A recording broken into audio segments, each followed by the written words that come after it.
Hi friends, welcome to Jo TV. With me, Joanita.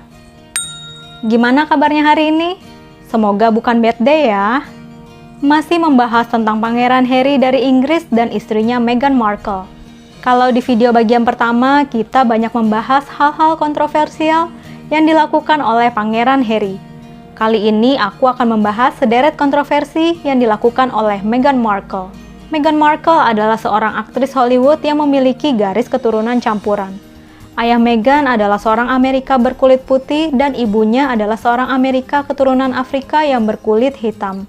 Buat kalian yang nggak tahu, Pangeran Harry bertemu dengan Meghan Markle setelah diperkenalkan oleh seorang teman yang bernama Violet von Westenholz. Violet ini adalah teman masa kecil Pangeran Harry dan dikenal dekat dengan keluarga kerajaan dan merupakan sahabat dari Meghan Markle. Mereka bertemu pertama kali di London. Pada kencan buta ini, Pangeran Harry jatuh cinta pada pandangan pertama. Mereka sebelumnya tidak pernah mengenal satu sama lain. Setelah pertemuan pertama mereka, selanjutnya Pangeran Harry mengajak Meghan Markle berkencan dan memulai hubungan yang lebih serius.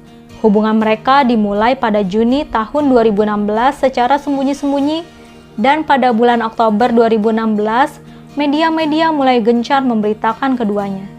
Hubungan ini banyak mengundang reaksi pro dan kontra. Berikut pro dan kontra Meghan Markle. Let's check it out. Yang pertama, Meghan Markle bukanlah orang Inggris dan merupakan seorang keturunan kulit hitam, dan yang paling kontroversial adalah Meghan Markle merupakan seorang janda. Sebelum menikah dengan Pangeran Harry, ternyata Meghan pernah menikah dengan aktor dan produser bernama Trevor Engelson pada tahun 2011 dan kemudian bercerai pada tahun 2013 karena ketidakcocokan.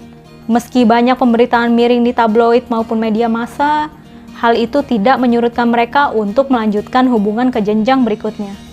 Bahkan dilaporkan bahwa pada saat itu keluarga kerajaan pun sudah merestui hubungan keduanya. Pada November 2017, mereka mengumumkan pertunangannya dan melalui Instagram resmi Kensington Royal, keduanya membagikan foto-foto pertunangannya. Sebanyak 3 foto dipamerkan menunjukkan kemesraan Meghan Markle dan Pangeran Harry. Inilah kontroversi yang kedua. Gaun pertunangan yang mahal. Dalam foto pertunangan tersebut, Meghan Markle terlihat menggunakan busana hasil rancangan Ralph and Russo yang bernilai 56.000 pound sterling atau lebih dari 1 miliar rupiah. Publik pun menganggap bahwa harga gaun ini terlalu mahal untuk sebuah gaun pertunangan yang hanya dipakai sekali saja, dan gaun ini juga dianggap kurang sopan karena terlalu transparan. Yang ketiga adalah bahwa Meghan selalu ikut dalam acara keluarga kerajaan meskipun belum resmi menikah. Kritikan publik terus berlanjut saat Meghan Markle ikut menghadiri kegiatan yang dilakukan oleh keluarga kerajaan. April 2018, Meghan Markle mengikuti Pangeran Harry ke acara Commonwealth Youth Forum. Padahal acara ini khusus bagi anggota keluarga kerajaan Inggris, sementara Meghan saat itu masih berstatus sebagai tunangan Pangeran Harry. Meghan Markle juga menghabiskan masa libur Natal dengan keluarga Pangeran Harry pada tahun 2017, 1 bulan setelah mereka mengumumkan pertunangannya. Dia pun menjadi tunangan anggota keluarga kerajaan pertama yang berani merayakan liburan Natal bersama anggota keluarga kerajaan Inggris. Untuk informasi, Kate Middleton mulai menghabiskan liburan dengan keluarga kerajaan pada tahun 2011 atau setelah pernikahannya dengan Pangeran William. Yang keempat adalah dia melanggar beberapa aturan pernikahan keluarga kerajaan. Pangeran Harry dan Meghan Markle resmi menikah pada 19 Mei 2018 di Kapel St. George di Kastil Windsor, Inggris, dilanjutkan dengan resepsi pada sore hari di Frogmore House. Selama prosesi pernikahan, banyak aturan kerajaan yang juga dilanggar oleh Meghan Markle. Dalam prosesi pernikahan keluarga kerajaan, biasanya sang mempelai wanita akan diantar oleh ayahnya bertemu calon suaminya di altar. Tapi Meghan Markle berjalan sendiri tanpa pendamping sepanjang selasar kapel dan bergabung dengan Pangeran Charles di Quire. Pangeran Charles mendampingi dan mengantar Meghan Markle ke selasar Quire hingga ke kaki altar. Media pada saat itu memberitakan bahwa ayah Meghan yang memang sudah berpisah dengan ibunya tidak dapat menghadiri pernikahan putrinya karena terkena serangan jantung dan masih dalam perawatan. Tapi belakangan terkuak ternyata hubungan Meghan dan ayahnya memang kurang baik. Perseteruan antara ayah dan anak ini sudah terjadi sejak lama, bahkan sebelum Meghan bertemu dengan Pangeran Harry. Thomas Markle sang ayah juga sering membuat pernyataan ke media yang menyudutkan Meghan dan Pangeran Harry. Meghan dianggap telah membuang keluarganya. Gerah dengan segala pemberitaan miring, Meghan pun membuat surat untuk ayahnya. Dengan tulisan tangan yang rapi, Meghan menyebut sang ayah telah menghancurkan hatinya berkeping-keping dengan melayani wawancara kepada media dan menyerang Pangeran Harry. Yang kelima adalah pemilihan busana yang kontroversial. Sebagai gaun pengantin di pesta pernikahannya, Meghan memilih gaun bergaya klasik yang sederhana, rancangan desainer Claire Waight Keller dari rumah mode Givenchy. Sayangnya, gaun ini jauh dari anggapan orang karena terlalu sederhana dan membosankan untuk sebuah pernikahan keluarga kerajaan yang identik dengan kesan mewah dan glamor. Terlebih, muncul berita bahwa gaun ini diduga hasil plagiat. Adalah Emilia Wicksteed, desainer favorit Kate Middleton, yang menuding bahwa Givenchy telah meniru salah satu rancangannya. Kontroversi tentang busana Meghan gak berhenti sampai di situ. Dalam acara kerajaan Trooping the Colour pada Juni 2018, Meghan dinilai melanggar protokol kerajaan Inggris. Ia memakai gaun berwarna pink das hasil rancangan Carolina Herrera dengan gaya off-shoulder atau bahunya terlihat.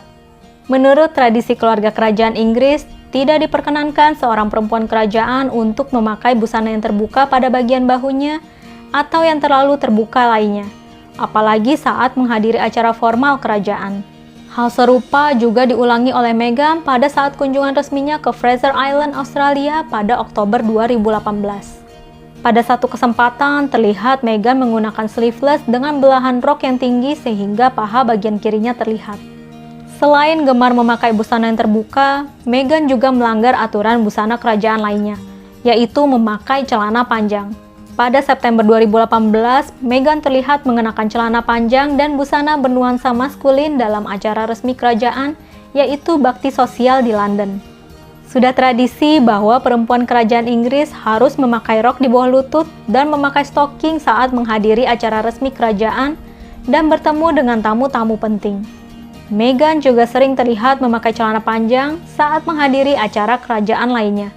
Selain celana panjang, para perempuan kerajaan Inggris juga tidak disarankan untuk memakai pakaian berwarna gelap kecuali sedang berduka. Tapi Meghan Markle beberapa kali terlihat mengenakan outfit berwarna hitam bahkan saat menghadiri suatu pesta. Dan yang paling utama dalam hal berbusana, para wanita bangsawan Inggris harus memakai headpiece atau aksesoris kepala atau yang biasa disebut fascinator saat menghadiri acara resmi kerajaan. Memakai fascinator merupakan tradisi para bangsawan secara turun-temurun yang dimulai sejak tahun 1950-an. Kita hampir tidak pernah melihat Ratu Elizabeth II tanpa topi atau fascinator ini. Fascinator berfungsi sebagai alat pelengkap pakaian dan juga digunakan untuk membedakan anggota keluarga kerajaan dengan rakyat biasa. Selain itu, fascinator ini juga sebagai simbol kerendahan hati. Meghan Markle dalam beberapa acara resmi kerajaan sering mengabaikan kebiasaan tersebut, termasuk saat dia duduk bersebelahan dengan Ratu Elizabeth sendiri. Aturan perempuan kerajaan Inggris lainnya adalah kebiasaan membawa clutch atau tas tangan kecil sebagai kode kepada publik untuk tidak berjabat tangan. Tapi Meghan Markle kembali melanggar aturan tersebut. Ia terlihat membawa tote bag pada suatu acara dan ia kembali terlihat hands-free dengan menggunakan crossbody bag dalam acara di Edinburgh. Well, gimana menurut kalian? Apakah Meghan Markle hanya ingin mendobrak tradisi kerajaan? Atau dia mau nge-show aja ingin mendapatkan perhatian publik? Atau mungkin dia belum bisa meninggalkan image artisnya? Komen di bawah ya. Untuk kalian yang belum subscribe, silahkan subscribe. Jangan lupa komen, like, dan share juga ya. Bunyikan lonceng notifikasinya agar kalian gak ketinggalan cerita-cerita terbaru dari aku. Nantikan part ketiganya ya. Di part 3, aku akan membahas pernyataan mereka yang sedang hangat baru-baru ini. See you again. Bye.